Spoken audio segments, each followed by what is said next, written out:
On this episode, we talk with a principal about walking to school in Urbana, Illinois.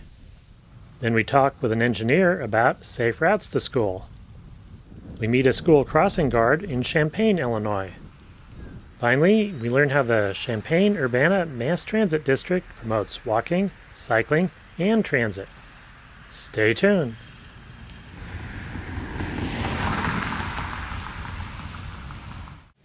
We're in Urbana, Illinois, talking with Dr. Ivory Tatum. Hello. What's the school we're next to, and what's your connection to it? We are here at Martin Luther King Jr. Elementary School in Urbana, Illinois, Urbana School District 116, and I'm the principal here. What sort of tools do you have available to encourage children to walk? To encourage students to walk. Well, I think we're a I guess you'd consider an at-risk school. About 90% of our families are considered low income.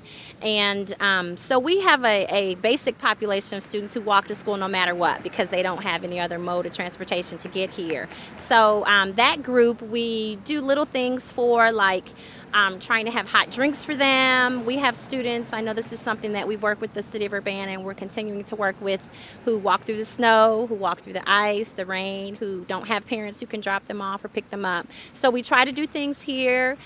We have a coat program. So we keep coats at our school, and when kids don't have coats, they can ask for a coat. We provide hats, gloves, socks, winter boots, whatever families need, basically, to get them to school where they're warm and they're dry. So we will help families if they let us know, or if we see the need, we just kind of jump out there and try to do what we can. And have you participated in International Walk to School Day? Oh, yes. We do a lot of other, more this year. We're one of the schools designated for safe routes to school in the state of Illinois through a grant. And so we've started several activities and initiatives this year. We've participated, I've been here 4 years, and we've participated in Walk to School Day every year since I've been here, and it's a well-attended event. Our staff, students, and parents really enjoy it, so that's one of our best attended family events of the year. Other initiatives that we've started since receiving the Safe Routes to School grant are, right now we're in the process of training and planning a walking school bus, which basically, I have to explain it to most people when they say, what is a walking school bus? But it basically is developing routes, pickup times, and instead of a bus actually going from corner to corner or block to block to pick students up, they actually walk. We have some designated parent volunteers who have agreed to participate and walk with students. And right now we need to have those parents trained. We have to sit down with a map and figure out what time the bus will leave, from what stops, and where parents can take their students and what corners they can go to wait for the bus to pick them up. So we're trying to start one bus before we get into our sub-below temperatures here in Illinois. And when spring comes, we would like to have a walking school bus on the east side of our building and the west side of our building for all of our students who can walk, to really encourage them to walk. Safety is one of the barriers that we have dealt with in our neighborhood a little bit. And so we're thinking that the more parents out walking with groups of kids, it'll just improve the livability of this community as well. So. Now, when you have parents concerned about safety issues, are we dealing with traffic safety, or are there other safety issues as well? Both, actually. Our school, at certain points of the day, where we're at, we're right at a central location in Urbana. We have two major hospitals located in our neighborhood here, as well as the University of Illinois. And so in the morning, it's very congested in terms of parents trying to pick up, parents trying to drop off. We have about 6 buses that unload here, as well as dealing with the morning 8 a.m. traffic of people trying to get to all those different business and workplaces. So that is an issue. We have a corner that to me is a major safety issue, with students crossing, kind of one of those corners that we've talked about with the city of being reconfigured. So we're trying to do something there. And there have been some safety issues in recent years in the neighborhood. It is a lower income African American neighborhood, and while the community is very strong, there are pockets as there are in a lot of other small urban neighborhoods where there's some crime things that have happened, not so much that affect our school, but that do affect the neighborhood. And so there is the perception that with parents, it's not safe to let my first grader walk to school by themselves because, lots of different things could happen. Not that they have, but that the perception is there that they could. And so we're really trying to reassure parents that, yes, the neighborhood is safe, and the more you're out and visible with your kids, the more you help make your neighborhood safer. So, Is that the biggest obstacle you have to overcome to get more children to walk is to address the safety? concerns of the parents? Well, I think the biggest obstacle right now is buy-in from our parents of getting more volunteers. We do have a handful of people, but if for the walking school bus to run at the level that I'd like to see it run, we need a nice pool of people.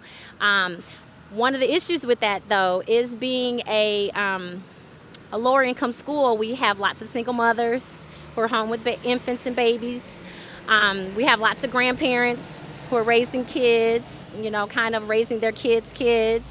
And we have people who are working 2 jobs and lots of different shifts. So trying to work within parents' schedules to fit them within something that would work where they could come out and volunteer is a little more difficult, I think. So, but getting more parents involved, and I don't want to say that the safety is the biggest issue. It's part of it is we're in Illinois, and we have windy, cold days like this, snowy days, and trying to find a fit where we can get as many kids walking no matter what the weather is like, and to really stress to them the health and benefits. It's good to walk every day, not just when it's 80 degrees and it's sunny outside. So. And you mentioned the health benefits of walking. Mm-hmm. Why is it important to children's health that they're walking? What are the benefits, and what are they going to take with them when they move on into life if they are walking every day? Well, another piece of the Safe Routes to School grant will be education. So we're doing some of that, and we want to do a lot more this year. We have a lot of obese students, a lot of obese kids here at our school, and not just older kids. We're talking 6-year-olds, kindergartners. And I think that has become an issue in our nation, period. Any major city or small city there are a lot of obese children who don't have very good eating habits and aren't being taught about healthy eating and making good food choices. So that's one of the things. And I think, too, is just giving students life skills, teaching them how to make healthy food choices, and about exercise and being fit. Those are things that, while we're a K through 5 building, once they start those habits as a child, they will follow them through adulthood is what we're hoping. That teaching them that, it's better to choose an apple or a banana instead of a bag of flaming hot Cheetos, which is, those are the kind of things we see in schools a lot. So that's something I think in terms of the health and the benefits of that. We do have an after-school program that we started this year through one of our partnerships with the University of Illinois. And a lot of the research that's out there talks about how a lot of the brain research talks about the more physical activity that a child uses, the more it benefits and the more active their brains are, and the more their brain neurons are firing, and it just increases their academic achievement too, hopefully, is what we're hoping to get out of that after-school program that we started.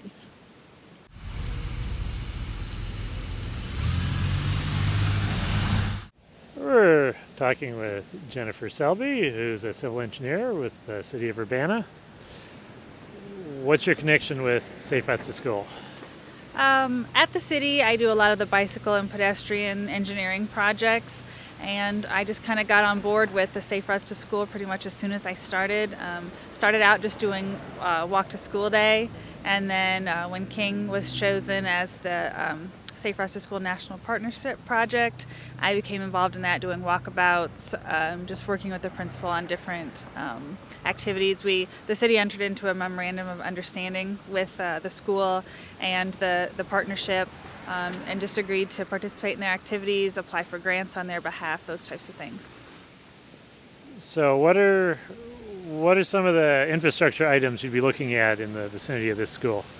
Well, we applied for Safe Routes to School funding the last cycle, the 2007 cycle, and we did get a grant for $85,000 to do all new school zone signage at all of the schools.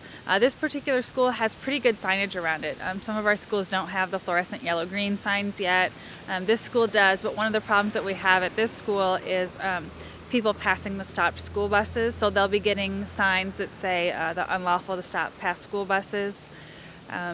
So they have and they're also located on a corner, so they don't have near as many streets coming into them, but they will be getting new signage in the spring. And then also for the 2008 grant cycle, which is just due in a couple of weeks, we'll be applying for a project to complete the sidewalk or the path on the east side of the school and widen the path that's on the north side of the school, because there is a school or a park at the northeast corner of the school, and we would like to make a connection to that park so that kids can walk to school through the park to get to the school. And then also the principal is starting a Walking on Wednesdays program, and if we complete this sidewalk, then they'll have about a 3-mile loop to go around the school for the program, and it'll also connect into the park, which has about another 1/4 mile of path within it. Now, when you were training to be an engineer, did you know that you'd be working on projects to get school children around safely? I had no idea I would be doing that. I actually went to school for environmental engineering, and kind of when I graduated, I got a job in transportation engineering, and then when I came to Urbana, before I came to Urbana, I was working with a consultant. I came to Urbana, and just like probably 6 months after I started, I actually had my son and went on maternity leave. And when I came back, they started a bicycle and pedestrian advisory commission. And one of the first days I came back, they said, "Hey, do you want to be on this bike and ped commission?" And I'm like, "Okay, sure, why not?" And then that just kind of started the ball rolling. Ever since I've, got started on that commission, just bicycling and pedestrians in town have just been a really big focus of mine. And then working with the schools is just really fun. I have small children, so it's a good fit. And do you find that that the Safe Routes to School relates well to sort of the general pedestrian and bicycle improvements that the city's trying to make? Yeah, the city of Urbana, we're pretty progressive here. One of the things that we really strive for healthy citizens. We want, obviously, the younger we start our citizens walking and biking and being active and out there, they'll just stay with them, for the rest of their lives. So it's a really good fit for the city. And we also, one of our council's common goals is to get Urbana bicycling. And so the younger we can get the kids bicycling, the better that fits our goal.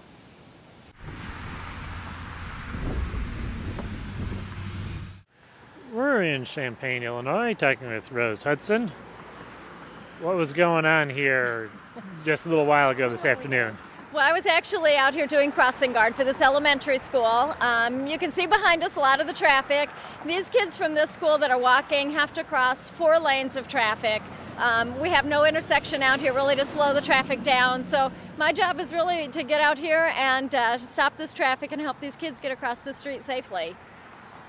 And how does the crossing guard program work here in Champaign? Mm-hmm. Here in Champaign, the crossing guard program is actually through the Champaign Police Department. They do work with the schools then to coordinate all the times, and it's like all the scheduling and everything is done through the police department. And basically that's who we're accountable to, but our main job is to take care of the kids, to make sure that they're safe out here. What kind of crazy things that drivers do that make life difficult for you? Being a crossing guard is not necessarily a fun or an easy job all the time. It's like a lot of people are on a mission to get from point A to point B as quickly as possible. They don't necessarily go by the 20-mile-per-hour speed zone. They don't necessarily like it when I'm out there with my flags telling them that they need to stop. So you get a lot of abusive drivers that go by. You have to deal with, obviously, the weather no matter what. Not always sunshine and 70 degrees. And it's like, you basically just have to tolerate anything that takes place because your main job is to make sure the kids are safe. So that can pretty much entail everything. I've had snowplows go by when I've been out here, and if you don't back up quick enough or far enough, you get splattered. So you really just tolerate all of it. It's kind of like the Postal Service. You just tolerate whatever goes on. And the Safe Routes to School program, it's going on in a lot of communities. What form does it take here in Champaign? Sure. Well, my second hat is I'm actually project co-chair for our Champaign-Urbana Safe Routes to School project.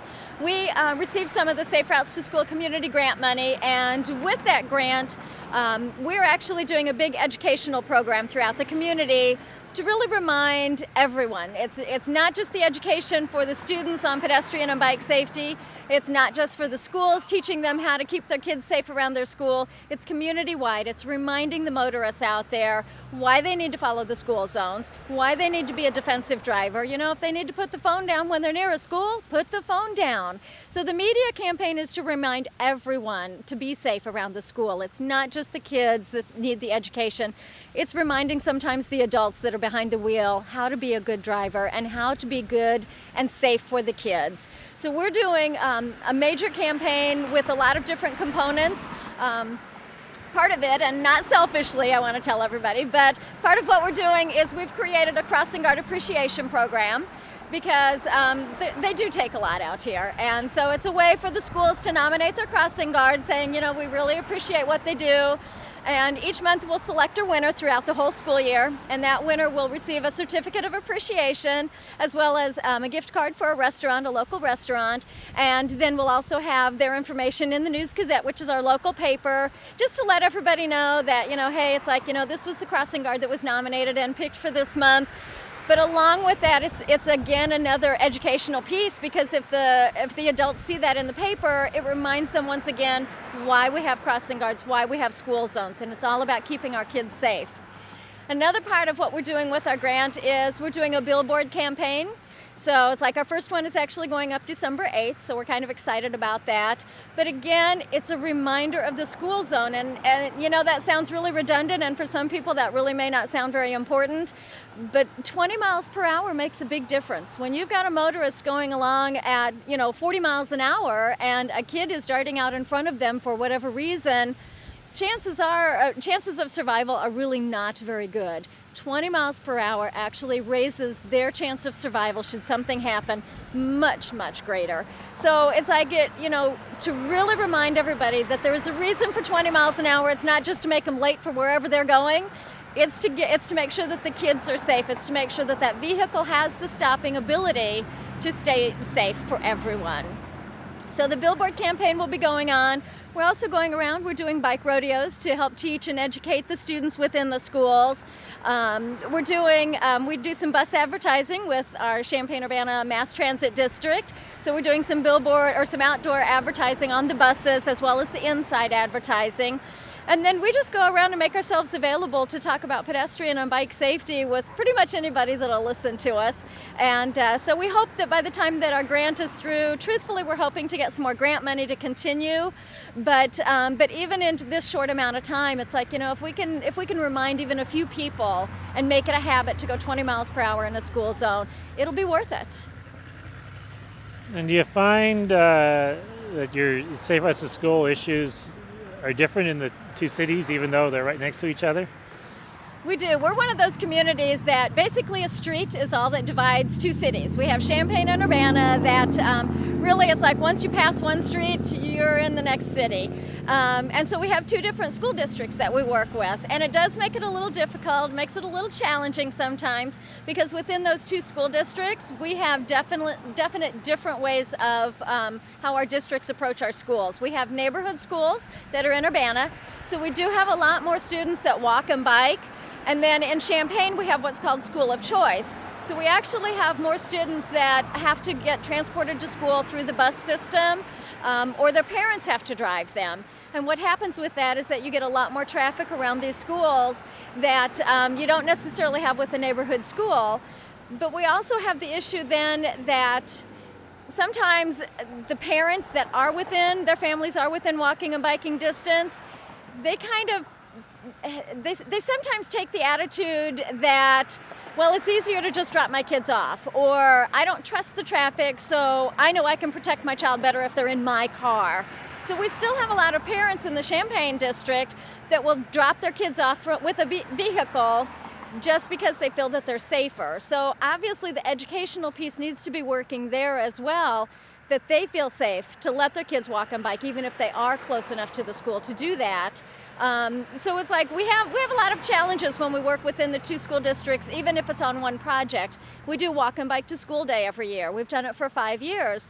But again, we have those different obstacles that we have to work with between the two districts. So we do try to be very accommodating. We try to take both factors into consideration for any project, any event that we're doing, because we know that it really does make a difference within how we do things within the schools.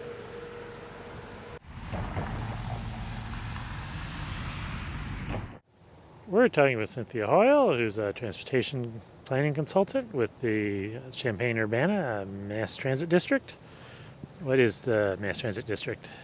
In Champaign-Urbana, the transit district is an independent governmental entity that provides mobility options for people living in Champaign-Urbana urbanized area.